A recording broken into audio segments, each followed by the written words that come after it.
মুখ্যমন্ত্রীর সঙ্গে দেখা করতে কলকাতায় উত্তম ব্রজবাসী। 21শে জুলাই মুখ্যমন্ত্রীর সঙ্গে দেখা করার জন্য কলকাতায় ব্রজবাসী। মঞ্চে থাকার সম্ভাবনা উত্তম ব্রজবাসীর। অসম সরকার এআরসির নোটিশ দেয় উত্তম ব্রজবাসীকে। মুখ্যমন্ত্রী মমতা বন্দ্যোপাধ্যায়ের সঙ্গে 21শে জুলাইয়ের মঞ্চে দেখা করার জন্যই কলকাতায় ব্রজবাসী। ইতিমধ্যে এই খবর সামনে আসছে, মঞ্চে থাকার সম্ভাবনা উত্তম ব্রজবাসীর। মঞ্চে থাকার সম্ভাবনার কথাও শোনা যাচ্ছে। মুখ্যমন্ত্রীর সঙ্গে দেখা করবেন কলকাতার উত্তম ব্রজবাসী। 21শে জুলাই মুখ্যমন্ত্রীর সঙ্গে দেখা করার জন্য কলকাতায় এসেছেন ব্রজবাসী। মঞ্চে থাকার সম্ভাবনা উত্তম ব্রজবাসীর। অসম সরকার এআরসির নোটিশ দেয় উত্তম ব্রজবাসীকে।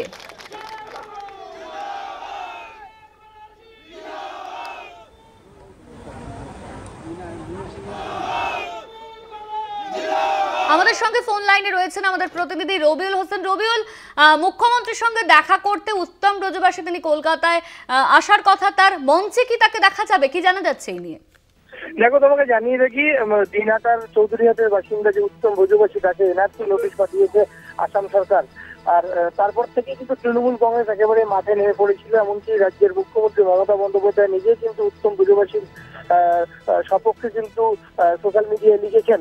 অপরদিকে একই সাথে কিন্তু তৃণমূল কংগ্রেস গোটা জেলা জুড়ে উত্তম ব্রজবাসীকে নিয়ে বিক্ষোভ মিছিল দিয়েছে। আর তারপরেই কিন্তু আজ দেখা যাচ্ছে আগামীকালের যে তোমার ধর্মতলায় তৃণমূল কংগ্রেসের 21শে জুলাইয়ের শহীদ সমাবেশ হয়েছে, সেই সমাবেশে নিয়ে আসা হয়েছে উত্তম ব্রজবাসীকে। এই মুহূর্তে কিন্তু কলকাতার করুণাময়ী বাস স্ট্যান্ডে যে উত্তরবঙ্গের সাধারণ তৃণমূল কংগ্রেসের কর্মী সমর্থক রয়েছে, তাদের থাকার জন্য যে তাঁবু করা হয়েছে, সেই তাঁবুতেই কিন্তু উত্তম ব্রজবাসী রয়েছে।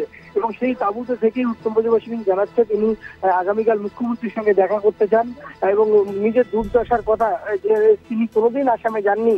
এমনকি তার পরিবার যারা রয়েছে তারা কিন্তু 3 পুরুষ ধরে এই কোচবিহারের ভিটেমাটিতেই তাদের বসবাস। তারপরেও কেন তাদেরকে আসাম সরকার এইভাবে হেনস্থা করছে নোটিশ পাঠিয়ে, এই সমস্ত দুর্দশার কথা তিনি মুখ্যমন্ত্রীকে নিজের মুখেই জানাতে চান।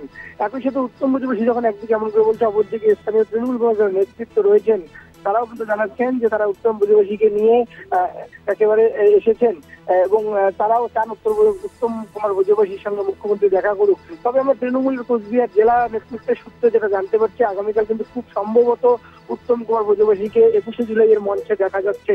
এবং যদি 21শে জুলাইয়ের মঞ্চে দেখা যায়, সেক্ষেত্রে সেখান থেকে মুখ্যমন্ত্রীর সঙ্গে দেখা করে উত্তম ব্রজবাসী মুখ্যমন্ত্রীর সঙ্গে কি কথা বলে, নিজের দুর্দশার কথা জানান এবং সেই সাথে মুখ্যমন্ত্রী তাকে কি বার্তা দেন, এখন সেটাই দেখার অপেক্ষায়।